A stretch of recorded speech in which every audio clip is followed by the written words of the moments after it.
This is not plugged into anything, is it? Yeah, we're fine. Okay. Hi. Hello. Thanks for coming out tonight. I am Dan, and this is the Visiting Writer Series, and we will begin as we always do, thanking NISCA, the New York State Council for the Arts, whose support funds this and the other public-facing arts offerings here at Wells, and it is delightful that we are enjoying their support, and I'm very grateful. I'm gonna keep this mic way down here because this is Gale level, but I'm gonna do this. It'll be fine.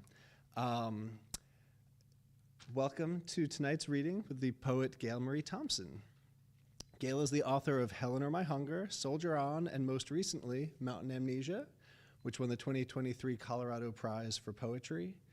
Her poetry and prose have appeared in the American Poetry Review, Bennington Review, Mississippi Review, many other reviews, and other places. Gale lives in the mountains of North Georgia among animals and very little else, where she works as an editor for Yes Yes Books and directs the creative writing program at Young Harris College. Gale just gave a wonderful masterclass on the ethics of the lyric I, which began as a deep exploration of Gale's concerns and problems with the I in poetry, and then opened up to a really interesting question. It was this perfect encapsulation of what I'm currently working with some of my students who are working on their midterms on, the idea that, like, you don't have to have all of the answers to all of your problems. That's not what a thesis is. That's not how intellectual inquiry works. It's frame the question, interrogate the question, push the conversation forward. And it was a really wonderful sort of embodiment of that approach, which I thought was great. A couple of notes. While Gale's reading, we'll have opportunities to ask questions or raise connections in the pauses between poems. Gale has agreed to welcome those sort of interruptions. They're not interruptions, they're engagements, because we're here, we're alive, we're together. We might as well take advantage of that and have a conversation as we're experiencing the poems. So when Gale pauses, she'll be able to look around periodically, just raise your hand, and she will call on you because she's an experienced teacher who knows how to spot a hand. That's also a warning not to stretch like this, or you'll be called on. Or do this. Yeah, a lot of this move. Yeah, no, you're gonna get called on. And we'll also have time at the end for Q&A if we want.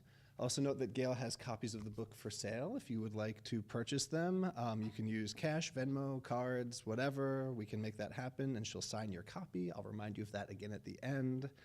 And now a brief intro for Mountain Amnesia. So there's some books that are simple to talk about because they engage cleanly with a discrete slice of the world. You can tell these books from their blurbs, which frame the clear project in clear exposition. There is an about that can be paraphrased, which suggests, hopefully unfairly, that the book itself is fully digestible as content, as a set of ideas. That's not this book.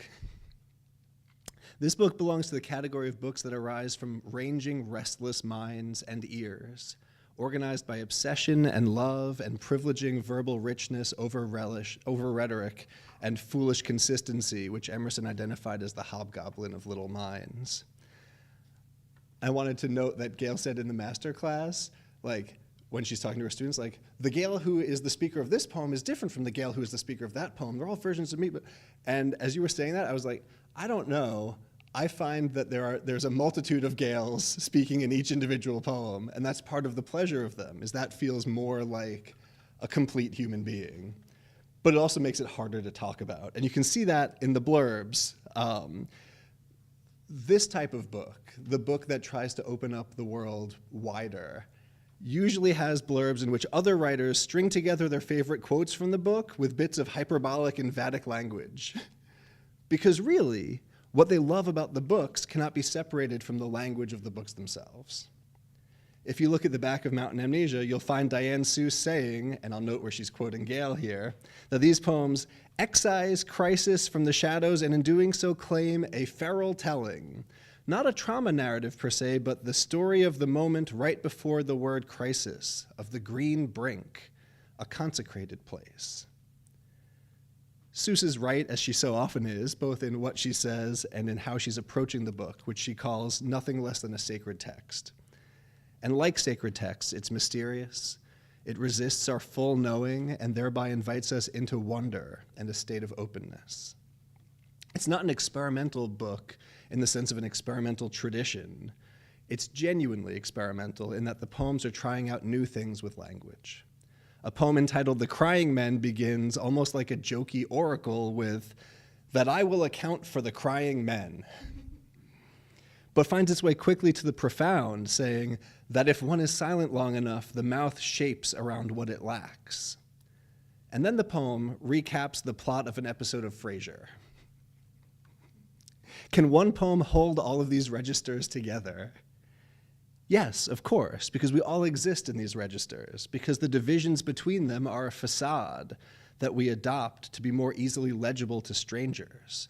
But we abandon that facade among those with whom we're most comfortable.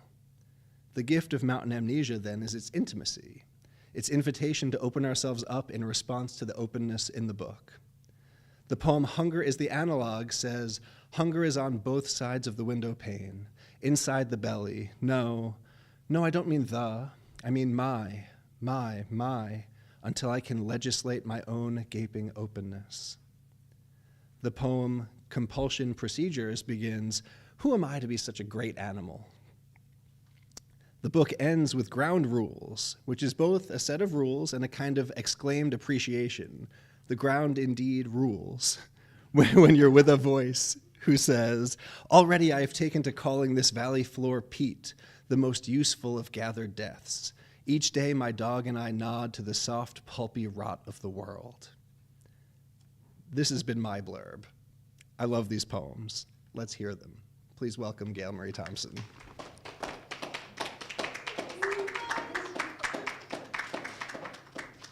I've never both been about to cry and also blushed at the same time. What a weird feeling. Thank you so much, Dan.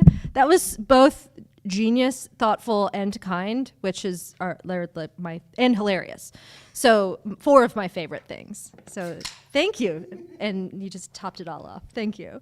So I'm gonna read from Mountain Amnesia, which half of it, actually probably even less than half at this point, started about 10 years ago. And so I've been working on this manuscript and submitting it and getting finalist nods and finalist nods and finalist nods for 10 years. And I just kept kind of rewriting, working in some poems, retitling the whole book, and kind of rethinking of what I wanted from the book until I moved to the mountains in fall 2019, 6 months before the pandemic.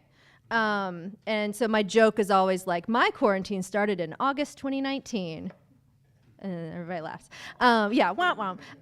So what that really did was clarify so much for me while I was there. It was just kind of like relishing in being alone, but then recognizing that so much was happening outside of my world as well, but not being able to access it, right? So, and in that time, I'd had a couple of both familiar and in differing familiarities, losses. So I've had a couple friends go, and my uncle, which I'll talk about in a second, died. And so I had to kind of, and then of course we had the pandemic, right?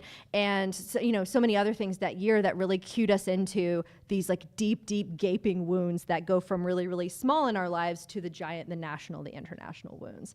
So, nothing small that I'm trying to pack in here. But it was basically what it was like being just hanging out with your dog in the woods for a while all this was happening. Okay, let's see. Let us start.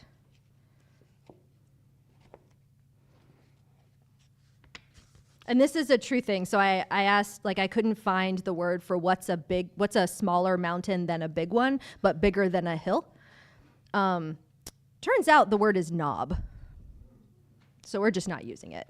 It doesn't sound great. This is called The Divide. It seems important to know the name for this smallish mountain. What cleave could take me on, wounded in an under-the-porch way, still marked with the blueprint of a predator, feet sleek, evolved to mimic the prey it longs for, like how the feet of foxhounds resemble those of foxes. In March, I ask a neighbor, is there another side to this gap? Am I on the wrong mountain? I see no evidence of when the laurel blooms, just leaf after leaf in the forever present. I search for Bosnian recipes on the internet, watch as the bellflowers plait their way through the glossy dog shit of my yard. Mine is a ground problem. Nothing to do with the mountain I moved to. The dog screams with the fox as if full of holes blown clean. I cut off my sleeves. There is no one on the other side. My friends are sick, and I will never know.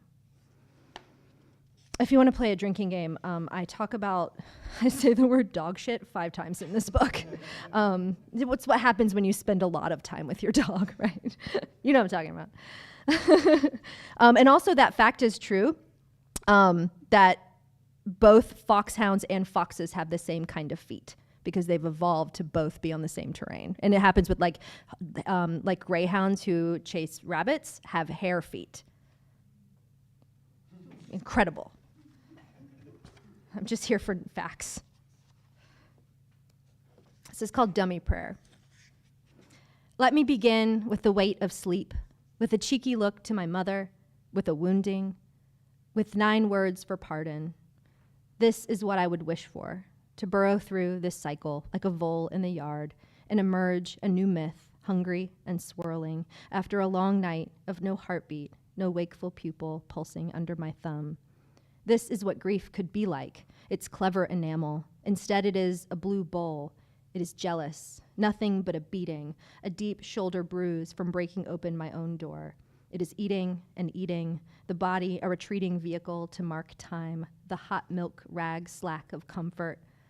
I want the first 8 salutations, want Jupiter as viewed from its south pole. I am about to recite the 10 plagues, and I need to insert a name for God, any name, any God.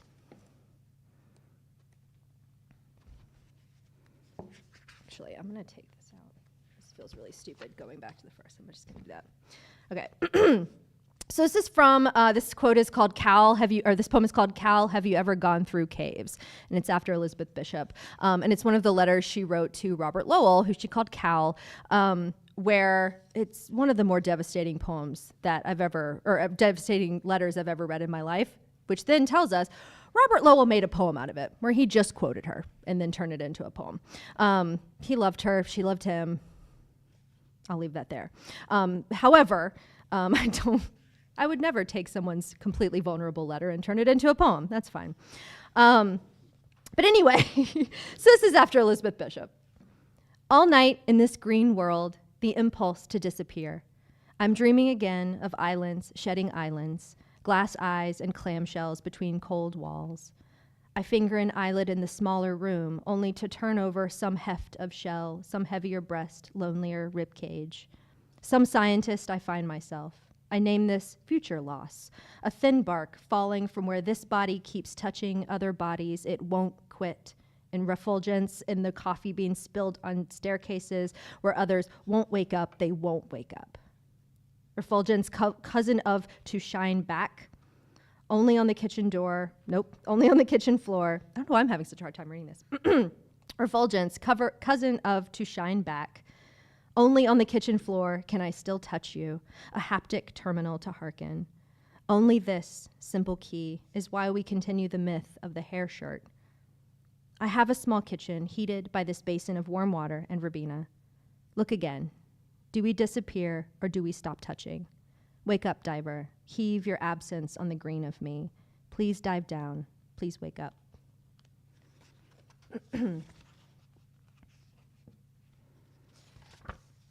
Okay, so in like 2021, my uncle was walking in Miami and was just walking with my blood uncle, his husband, down the sidewalk and just happened to trip on a cement block. Fell.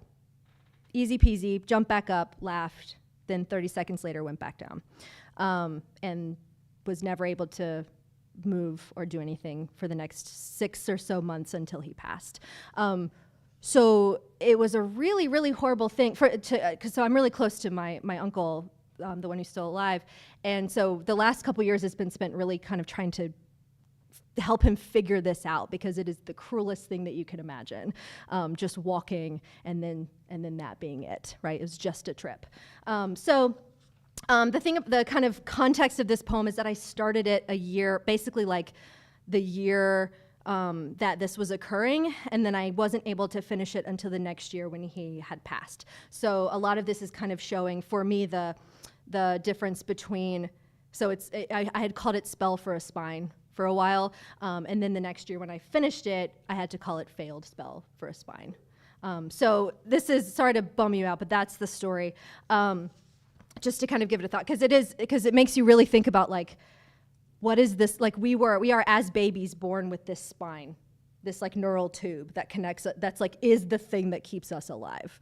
And when that thing goes, that's it. So it really made me think about kind of this weird underlying, like kind of, anyway, whatever. This is what I'm thinking about in this poem. Failed Spell for a Spine, for Tim. In the beginning, I wrote this in hopes. I wrote this before the city burned, before we lowered our heads and went quiet. In the way holly leaves build their ribs from within, I wanted to spin something hard and golden inside me. But it's November again. This time last year, the German shepherd was dead, but not yet replaced. The bog laurel was showing her ribs. My uncle was alive. Now there are too many hickories. They grandstand with their stalks spilling out, thick as oar strokes, dividing and subdividing, like dogwood, like marriage, like cancer. Is the spine what goes down, or what extends out? What are we rung around? I read once that the spine is our very first tree, its thick foam of bone bark dividing into itself, but now can be the thing to snap and devour us entire. That chance is maybe the cruelest law there is. Neural tube, moth throat. The danger, of course, was always to view it as a dwelling. All of this being alive is a long course of breaking open and grinding into the dirt. I'm an idiot, a thin spider of a corpse, making something called safety out of pin feathers and leeks, or what otherwise undergirds. All I have now are the simplest prayers, like, please give me a baby and let my family live. I don't know what I demand. What are we rung around? I've always wanted to write I am an idiot in a poem, and I think I was able to do that.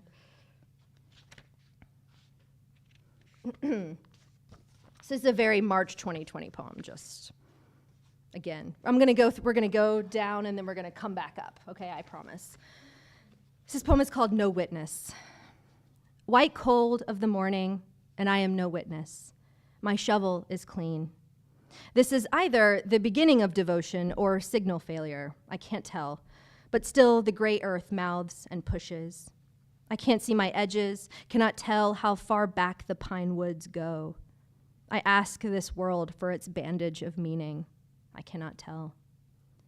March killed so much this year, just like every year. I hear that death exists, I hear it, but I keep my mouth away from the wind. I keep its noises muddied in the woods. I am no witness. I no longer write it down. My shovel is clean. This freezing fog tastes of vinegar, moves around and outside of me, some sad calf who tracks and tracks. I crave grief for its meaning. How lucky to recognize yourself in the damage, to say, that was me. I am okay. I am a trooper. I am living through this. What can I say? I want to be known. Does it matter if this weak tree is a hickory? Does it know its own name? Do I? It dies, will always die. It always dies, will always die. So what blast of fortune does naming it give us? I used to be so full of meaning. It could have been called suffering by someone else, but there were no edges outside of it. If you were alone long enough, no one is around to notice any well or unwell. The work of staying alive is like holding a pose for years. I stay stock still while families have families and frames of meaning like dark husks, and then the years. There is the puddle, Rhoda says, and I cannot cross it. I am in a place where they fatten you up for the slaughter. I just want to know if I'm going alone.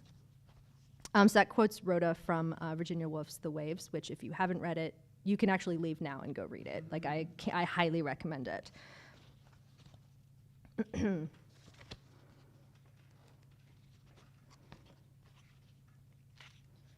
Okay, so here's another reference. So you might know Jack Gilbert's The Forgotten Dialect of the Heart. It's one of my favorite poems. No? You don't even know it? Oh, wow. Okay. Well, I'll read a quote from it. You actually should read it because it's the best poem ever. Again, everybody leave and just read this poem. So the quote from Jack Gilbert is, "How astonishing it is that language can almost mean, and frightening that it does not quite." It also has one of my favorite quotes, which is 12 Ethiopian goats in the sun in the morning light, or something like that. It's, "My love for you is like 12 Ethiopian goats in the morning light." And I was like, it's just the best. I don't even know what it means, but I love it. Jack Gilbert, the best. Okay, so I'm gonna read that quote again because it matters. "How astonishing it is that language can almost mean, and frightening that it does not quite." So this title is "The Dialect Remembers." Frightening, though, that language can mean exactly what we want it to mean, or what it wants us to mean. Like when I say, "I love you," or "I want to die," how terrifying it is that those words might be true. What I mean is, a cartwheel is also called a Catherine wheel, the name for a type of firework, or the medieval joint rack named for St. Catherine, a wheel set round with teeth. So, in the same breath, the most beautiful firecracker also means my long night of torture. A long tradition we have of breaking the body, then delighting in the sparks it makes. I want to tell that story. The story of what keeps and keeps moving. The story of the moment right before the word crisis, of the green brink, of our last fig tree turned upwards in desperation, which is the only kind of hope there is. And yes, I do mean brink, as in break, the pleasure of a spine cracked open to reveal a future soft as moss. For anything to emerge from crisis, crisis must show its face. But crisis is only the beginning, the break. So we turn its wheel, push our hands through to the wrist, and watch the minutes pump and pump. Then, the brink, the strike of open slit, sweetening of ferment, all sugar and sun, and the painful, florid bloom of passing forward, a wheel set round with teeth. All right, so here's Mountain Amnesia. Of all the camps to camp, I am made to stop here. Log fern, mountain maple, double knob. Bell Mountain's peak, mind gaping and useless. No longer new to this valley, I am still stupid and faithful. I blister the tomatoes and over the phone declare, this is good news, when they move my uncle to a new hospital. The lowing cattle make hideous sounds that I confuse with chainsaws and processing machines. Elevation is the only direction here. My cup runneth over, but who can I tell? If writing this poem means that I must present myself a formed dark cheek of the whole, how safe all this production of meaning could be. This hunger filled by quiet rituals of finding cause and finding cause. But I'm tired of beating just to beat. Winter bulbs are forgettable, but sticky with secret energy. Cell walls of potential stretched out just below the forest floor. Thunder boils dark spots down the valley in this pulsing yard, kicks up in every room. I started something like this back at the dunes. I wanted to write about what it was like to lift so easily from the world, what it was like to untether, that I could untether, a kind of colony collapse of one. I am never light, really, I am never good. One long phrase of routine against a line of dark. I am a side sleeper, a sieve, like a lamb, a soft-brained little dove, guilty of all the greed and ego. Without the lyrical subject, this I lifts away from my eyes, the world. I find it impossible, and yet that is what makes the world this world. It happens, nevertheless. On Star Trek, Data dreams of birds and doesn't know why, so he paints them. Bird, bird, bird, bird, bird. He feels inspired. He doesn't have anything to say about them, but bird, bird, bird, bird, bird. I've never related to someone more. There are a few ways of knowing I haven't mastered. There are a few ways of dying I haven't imagined. In August, the creek rose twice. When I backed my car into the bridge, I blamed it on the storm. The rooster next door is alone and cries a sloughing crow deep into the afternoon. The dog who seated my thigh with her jaws follows the scent of her own urine to a grotto underneath my porch. Tadpoles clot puddles left by tire tracks and grow, scooting along on their new feet until the puddles dry up and the grass burns. I settle into it, the letting go. If I am an animal, I should be a strong one. I should forego horns and single flippers for the hardened skin around my mouth, red burrow of fingers resembling steeples. I used to be something else, a child in the churn, sleeping boldly inward, folded, unhoned. I've tried to be strong and lonely, to find the muck-throated God inside the stone. To feign death is easy. To be out and away from the world isn't a virtue. Even my face has become something glass green and lawless, a kind of loosening of the cheeks. The rain pulls each leaf away without pomp, rearranges the air. My cup runneth over, but who can I tell?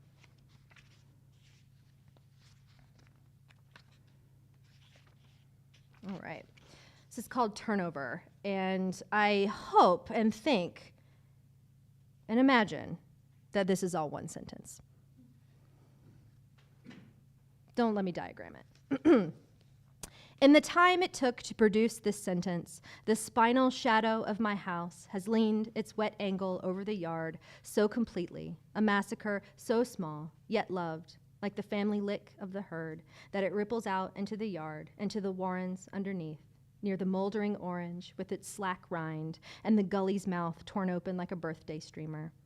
Because the earth betrays as it scrapes away, like some black treadmill, so that from underneath races a land so struck with its own disappearance that the folded fawn knows each strangling ramp is right on the verge of opening, and that the dip of hoofprint bears witness to the jaw-cracked slack, to colony collapse, how little and yet how much it matters to count the dead.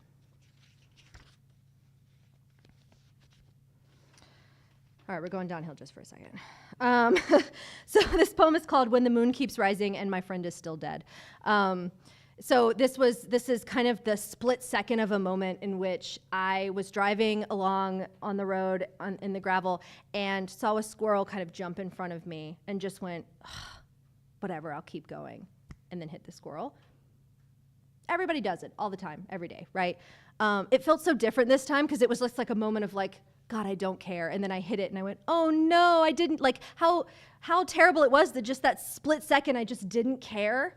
And then that was it. And so and then I'll read the rest. But like there was this kind of like real, I'm such a poet, right? I hit a squirrel and get so upset. My mom was like, really? We hit squirrels all the time. Which is true. But this particular, whatever thought was happening in my head that made me just be like, I don't care. And then I went, oh, no, I do, right? Just changed everything. So here's that split second between hitting the squirrel and then after. I remember hitting that squirrel. More specifically, I remember the after. Coming back to where it lay like a crater, hands pink and cold settled under its chin, how the dog wanted to take it in his mouth and run far away and keep running. Or even after that, the next day, when I came back to find it gone, and realized that by any bone rule and law, the night animals have surely taken it in their filthy jaws and jubilance. And I couldn't stop thinking about what must wait nearby all day until the moon presses in to take care of this waste. The hot pillow of blood by his head, brow of tired tread, to take their only meal and unpeel it from the world. And I know that the dry wood of her body must be nothing or almost nothing by now, and I know that what I try to carry of her falls open in the crosswind. So I can bless the bush hog and brush clearing in their turning and turning, and I can praise the most perfect vermin, hold the world's ugly methane to my face, but the bowl empties and empties. Teeth, hair, nerve endings, the bottom drops out. For all the looking after we do, no earth underneath takes us on. Some stranger the squirrel's jaw is now, some wet bones we bleach to make way for new days. We reduce, and I find myself counting as I wait for the faucet water to warm, stalled at the same crackling devotion, the endless distance of copper and her. And because before, I was only thinking, rock, rock, squirrel, rock.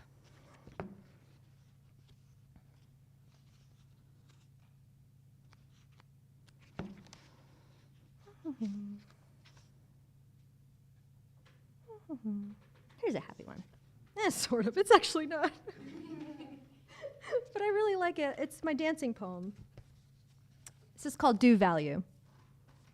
All this looking is reciprocal, I can say, alarmed by a darker weekend of movement, of celluloid metaphors, and how striped and dancing we greet each other. In this flint, you could spend your time loving something more hesitant, more like a crocus, more prismatic in its maze hope. Instead, I find myself dreaming of orange trees, reaching for half an orange. I take these thoughts into my undone mouth. Why can't we get what we are good for? How you can be all this, lonely, enumerating? There's not enough time when you live this far away. I can love you, but this dancing is just a hanged wish to join face to mouth to hand to Cat Stevens' record. I'm gathering speeding tickets here like pine cones. Goodbye to that animal stomping, that gash of solidness from you, another anchor of small stars. The nighttime on my body breathes. The blue ridges of my eyelids fill up the mirror. We are mostly lonely when we change. I can get better and write this again. Yeah, I figured after today's little masterclass, I'll read Hunger is the Analog, because that was just like, actually, and clearly Mountain Amnesia was dealing with that too. Clearly I am obsessing about this a little too much. So this poem is called Hunger is the Analog, and it's got a epigraph from Simone Weil that goes, man's great affliction is that looking and eating are two different operations. Eternal beatitude is a state where to look is to eat. Okay. Outside me is a meat, less woman than a woman, waste of a symbol that sucks me and not me. Can you not see it? Again, a June of fruit flies and dried blood, of peeling myself away like a red arrow. The only architecture here is a wakeful accruing of the dead. I hold an ear to it. When Elizabeth Bishop dyes a baby goat bright red, it is an act, a poem act, and I love her for it. But now I don't know if it is an artful act or a violence, and now I don't want to write. Passing a family of unborn figs, I love them enough to slice them open, slip into their patterns. The tyrant never was just one body.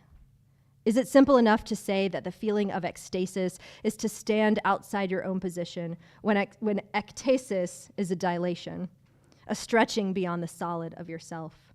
But once I went so long without water that I was certain my friends hated me. Once it was pills that gave me moon face, later moon thighs, a blue pattern of bulge and sleep. If the body is a dwelling as an archive, then I sing in its ragged globe. Hunger is on both sides of the window pane. Inside the belly, no. No, I don't mean the. I mean my, until I can legislate my own gaping openness. There is dilation, and then there is a standoff. The factory in me can also be a way of caressing. Draws in to draw out, drawn to and drawn out. At its root and bile tight. I could be in that place.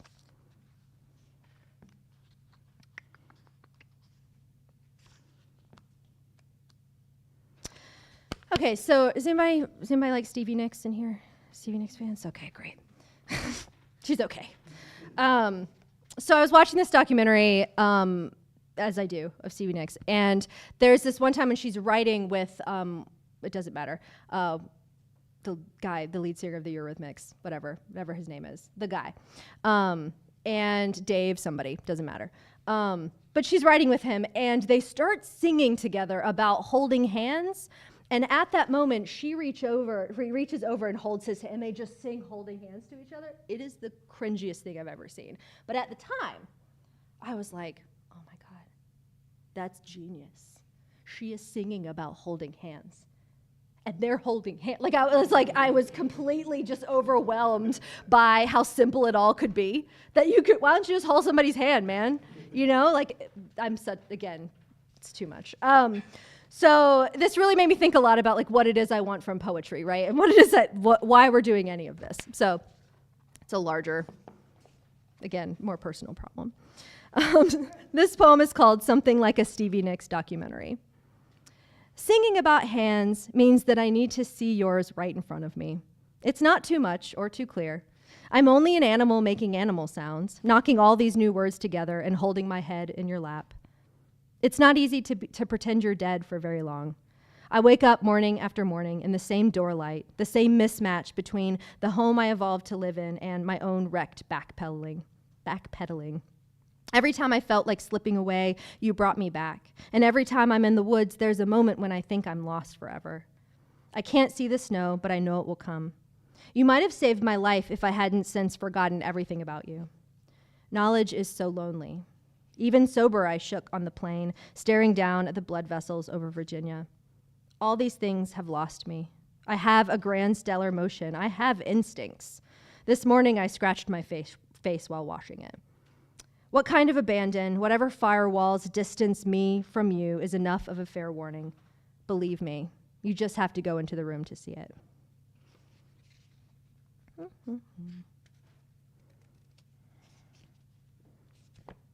Do you like 2 more?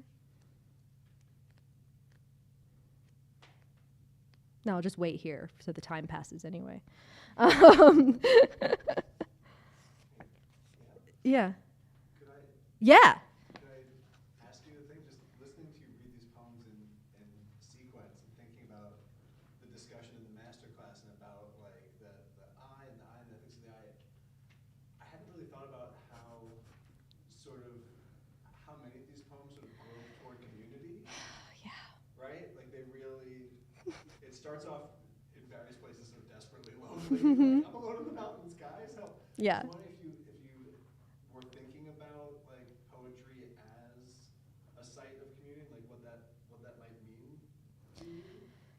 Yeah, I mean, it means a lot to me. I think especially, I don't know anything more. I mean, I'm sure there's a much larger level, but just in that year of 2020, that's how I was talking to my friends, was on Zoom poetry readings or whatever, or it's how we were talking to each other, or that's how it really highlighted for me that on a very simple level, language is the thing that you have to use to talk to people. And I have a very instinctual sense of like, if I'm ever like feeling a little off or feeling like I need to work something out, I back off.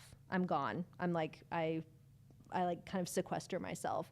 And then I realized like, oh, you have to actually say something to somebody in order for them to say something back, right? And it's just very much like this responsibility of community too, of like learning to speak again is learning to literally connect with somebody again. I mean, it's the same, like to me, I thought a lot about this idea of like so I talk about the dummy prayer, which is, I can't go into this now, but there's the theology of like using the name of God in Judaism. That's, when I just want to use a replacement real quick, when I want to give you the example of the prayer I'm trying to say, but I'm not actually talking about God right now, we just say this guy. And I heard Josh Molina talk about this on a podcast, and he goes, it's a kind of dummy prayer. And I was like, oh, that's perfect. That's exactly how I think about this. It's like, I'm not really sure what God I'm talking about. I'm not really sure who I'm reaching out towards, but I am reaching out. And that is enough. And like, I'm following through on this ritual of trying to connect to someone. And isn't that enough? And because that's so much of what I think prayer is in general, is that going through the ritual and going through the motion of completing the like communication and the ritual that is separating yourself from yourself a little bit and following through on it, whether it does anything or not. So yeah, I don't know. It made me think a lot about that, of like, what does language do as a way to talk to people? Because I don't know if you've heard, but I have a real problem with talking. So yeah, does that anyway answer your question? Okay, yeah. But yeah, I think a lot of it is just being like, oh, if you need to call your mom. Always tell people you love them. This, whatever. Just on Fridays, call your mom. Doesn't matter if you're mad at her. Just call her, Okay.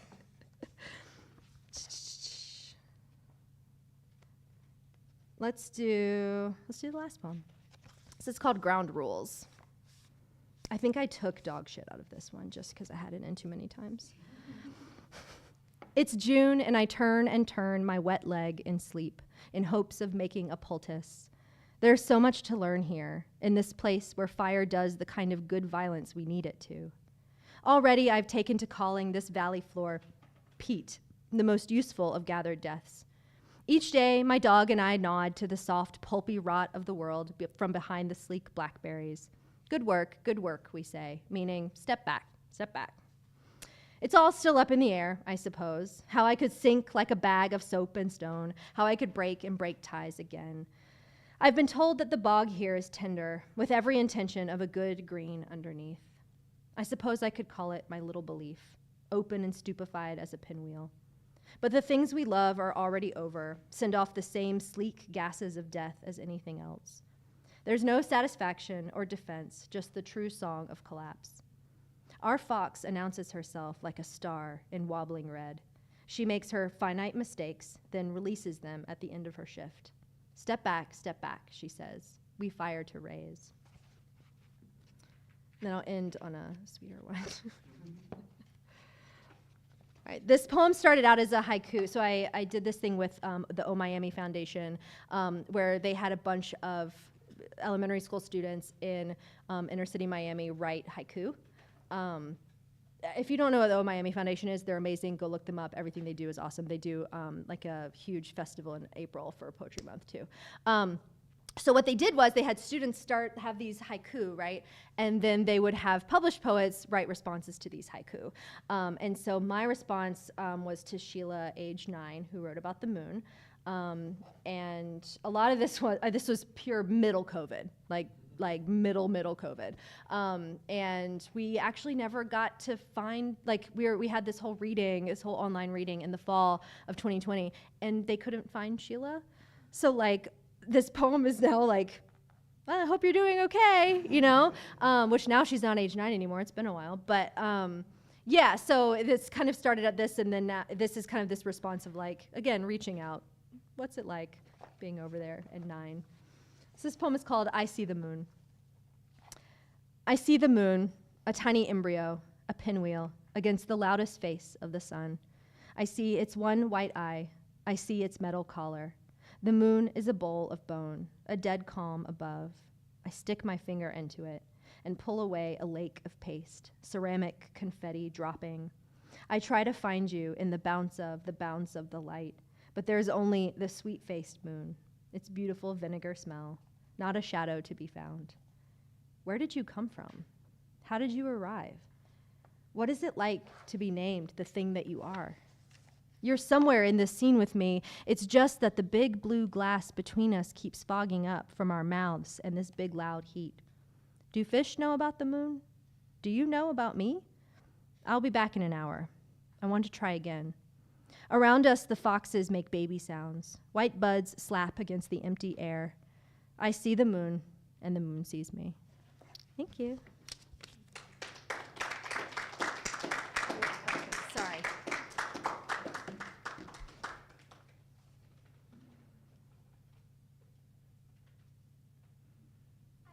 Hey, yeah. I love the line, I can get better and write this again. And that's such a place to come to, right? Uh-huh. Be able to write that. When did you realize you were coming to that point of I can just write? And were there steps you took? Did you try to do that? I didn't, now that I think about it, but it truly came from the most, because a lot of times, and I feel like I share this with a lot of my poets, my student poets, where we feel like we have to say it specially. This is a poem, so I need to be special about it. It needs to be a metaphor or whatever. And so a lot of times my best lines for a poem, or the lines that can really make a turn in a poem, come from when I'm writing in the document, and then at the end I go, what am I actually talking about? And then under it I answer. It's usually the best line, because it's the line where I'm all right. And this is maybe where the eye turns through. It's look, this is actually what it is. So I think for that moment it was literally just me being this sucks. I'll get better one day and write this again. And so yeah, it was this literal moment of just I'm moving on. But then now it holds so much more meaning than just I'll get better and write it again. But I think that's I think that's a metaphor for all poetry, which is isn't so much of poetry just writing and rewriting the same 3 poems over and over again, trying to figure out the problem, right? I mean, that's why we do poetry. So yeah, I hope that answers some of your question. Yeah. Can you talk a little bit more about what Rhoda is doing?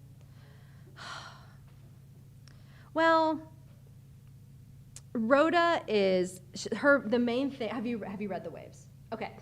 For me, Rosa is at this chasm of time, and her whole body is falling apart. Literally just thinking about the idea of physics and how bones work. She is feeling her body fall apart, and she's unable to cross the puddle because it is a there's something there that is halting her from getting to the next step. And as we learn in the book, she never quite, things don't work out well for Rhoda, which is one of the reasons why I really love her so much. And I'm like, I'll name my child Rhoda. And I'm like, no, that's a terrible idea. That's the worst character.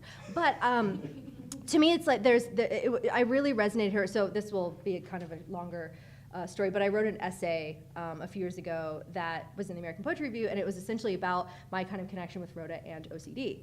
And so for me, it was like OCD is a lot like a lyric poem, where follow me here. Time stops, and when you have those, the compulsion becomes the thing, becomes the like reality.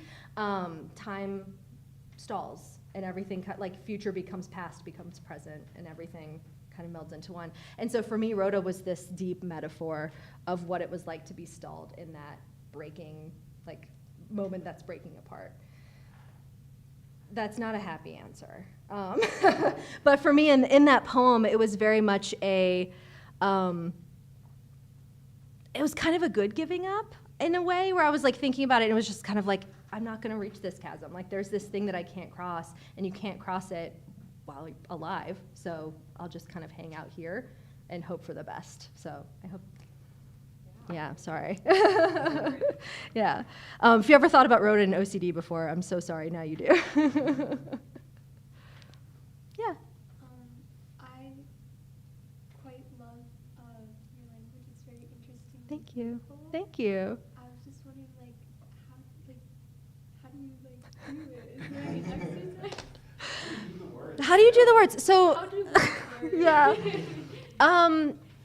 I, as you might imagine, have problems with remembering things. Not amnesia. And so often I like forget that I know language. So I'll be like, all right, I'm starting a poem. Oh, I only know 7 words, right? And usually I feel like that's how most of us start. When we're asked to just produce something on the spot, we forget everything that's ever happened, right? Like, what's your favorite album? Right, like suddenly you've forgotten what music was, right? You're like, I don't know my own name. So for me, a lot of it was writing, just writing a bunch and getting, not even like anything meaningful, but writing down words and stuff that existed. And like things like, I just wrote down like, do I know what this hickory's name is? Does it matter? You know, like I'm just kind of like putting down some notes. And then for me, it's just learning and kind of being absorbent to the language of the world. One of the things that Diane Seuss was talking about in a class that you were in, or a reading that you were in, was that like not only are we in our generations like losing vocabulary, just regular vocabulary, because we're not reading enough, we're not following these like more intense narratives and books and poems. Our vocabulary isn't great, but also because we're so much on the internet, our language is homogenizing. It's all kind of becoming internet talk. Like we all know what certain phrases mean, right? And so unless they're like my friends Daniel at my college or Dan here, who don't go on TikTok, like I'll talk with my students in like a language and they're just like, huh? What you saying? But what it is, it's homogenizing our world. And so we actually don't have that language that we grew up with, right? What's that weird thing that your mom says when something happens, right? Or for me, my mom made up the word gaumy. It means like sticky and gooey at the same time. She's like, don't touch that, that's gaumy. Well, now that's a word I know, right? And that's so particular to me in my life. But if I keep thinking that like that's not a part of my life, I need to be better, I need to have this like level, that language that like the internet uses, right? Then I lose that individual part of myself and where I come from. And so I think it is a lot of just like learning language and what it can do, and then having a love for it, right? Like, not just what the word means, but how it sounds, the mouthfeel of it, and what it reminds you of. I just like some words I just adore. Yeah. I hope that helps.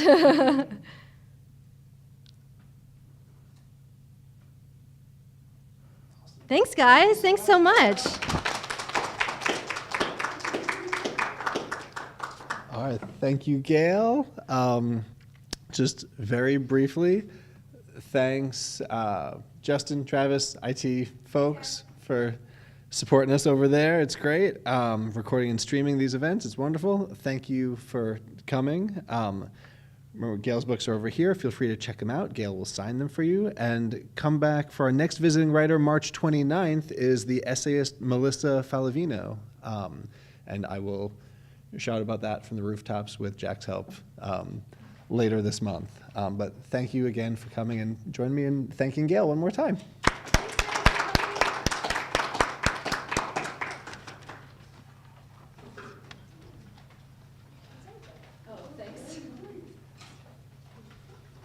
I like hearing your